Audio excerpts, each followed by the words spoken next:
Hello दोस्तों, welcome to my channel. जैसा कि मैं हमेशा अपने चैनल के माध्यम से कुछ ना कुछ मोटिवेशन स्टोरी सुनाता रहता हूं, वैसे ही आज आप सबको एक बहुत ही जबरदस्त स्टोरी सुनाने वाला हूं, जिस स्टोरी का टाइटल है कि गिरना नहीं लड़ना है।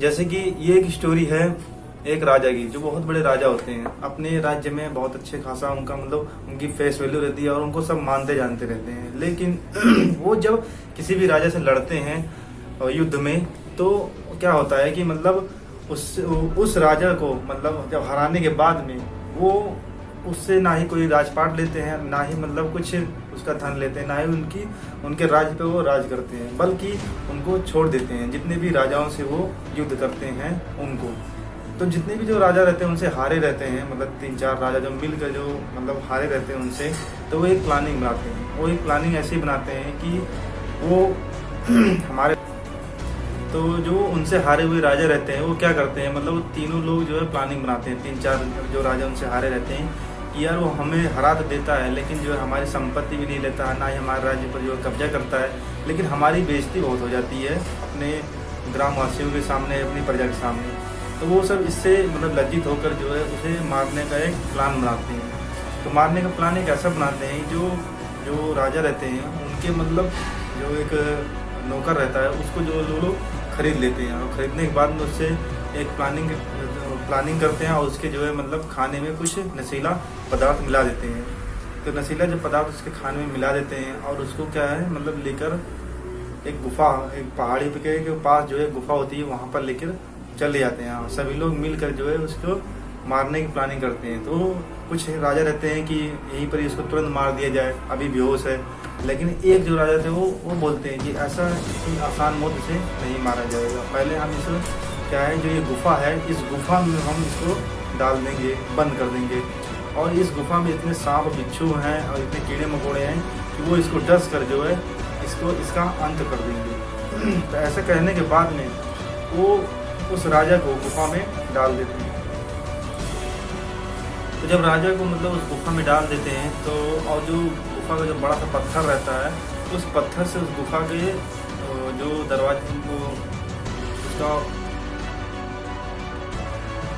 तो जब राजा को गुफा में डाल देते हैं, तो जो गुफा में डालने के बाद राजा को जो गुफा का द्वार रहता है, बड़े से पत्थर से वो सब मिलकर जो है उसको बंद कर देते हैं और चले जाते हैं वहाँ से। और कुछ टाइम बाद जब राजा को होश आता है, होश आने के बाद में उसको बहुत चक्कर आते रहते हैं। धीरे धीरे करके वो अपने हाथों से इधर उधर देखता है, तो उसे पता चल जाता है कि मैं एक बहुत अंधेरी गुफा में हूँ।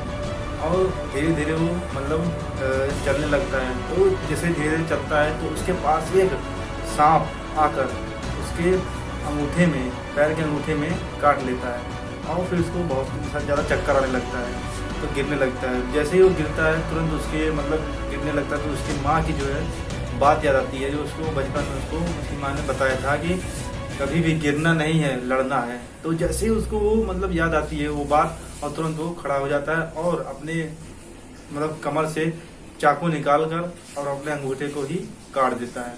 और काटने के बाद में उस पर कपड़ा बांध देता है, और फिर देखता है कि मैं इस गुफे से कैसे मैं निकल सकता हूँ। तो एक जगह उसकी नज़र पड़ती है, और एक जगह नज़र जब पड़ती है तो देखता है कि वहाँ से रोशनी कुछ आ रही है। तो उससे पता चल जाता है कि यही जो गुफा का द्वार है। अगर मैं इस पत्थर को धक्का मार कर गिरा देता हूँ तो मैं इस गुफा से बाहर निकल सकता हूँ। लेकिन ऐसा कुछ होता नहीं है। वो क्या होता है कि बहुत धक्का मारने की कोशिश करता है, पूरी ताकत लगाता है, पूरा बल लगाता है, लेकिन जो है उस पत्थर को नहीं ढकेल पाता, क्योंकि वो बहुत बड़ा पत्थर होता है। फिर धीरे धीरे उसकी अपनी माँ की जो है उसको याद आती है कि उन्होंने क्या कहा था कि गिरना नहीं है, लड़ना है।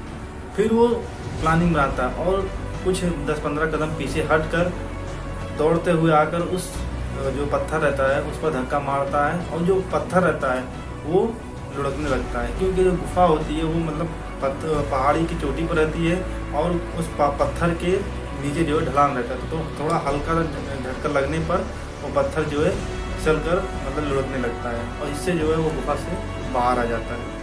और गुफा से जैसे वो बाहर आ जाता है, और आने के बाद में देखता है कि सभी जो जिन राजाओं को उसने हराया था, वो सभी राजा अपनी सेना को इकट्ठा करके वो उसके राज्य पर जो है हमला बोल दिए हैं। और देखते ही देखते वो देखता है सभी लोग कैसे कैसे अपनी सेना को लेके जा रहे हैं, प्लानिंग कर रहे हैं। लेकिन कुछ देर बाद देखता है कि वो आसमान में जो उसका पक्षी बाज रहता है वो उड़ता रहता है, और वो उसके पास उड़कर आता है।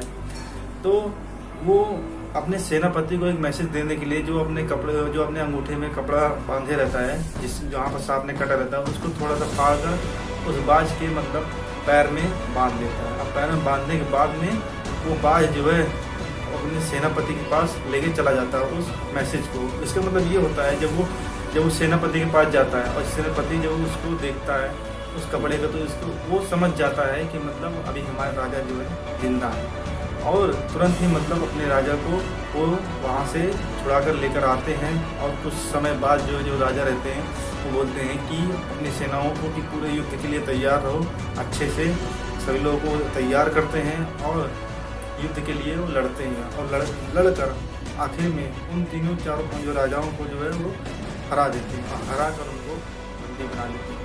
दोस्तों, मैंने इस कहानी के माध्यम से मैंने ये मैसेज दिया है कि कभी भी मतलब अपने आप को हार नहीं मानना चाहिए, हमेशा लड़ते रहना चाहिए अपनी लाइफ से, अपने मतलब जो भी आपने ड्रीम को सुन रखा है या चुन रखा है, जैसे भी है, उससे आप कभी भी मतलब हारे ना, हमेशा लड़ते रहिए। इसीलिए इसका जो टाइटल रखा गया है कि गिरना नहीं है, लड़ना है। तो दोस्तों, जैसे भी आपको स्टोरी लगी हो कमेंट करके जरूर बताइएगा, और लाइक शेयर सब्सक्राइब जरूर कीजिएगा, और इंस्टाग्राम पर मुझे भी फॉलो कर लेना नीचे डिस्क्रिप्शन में।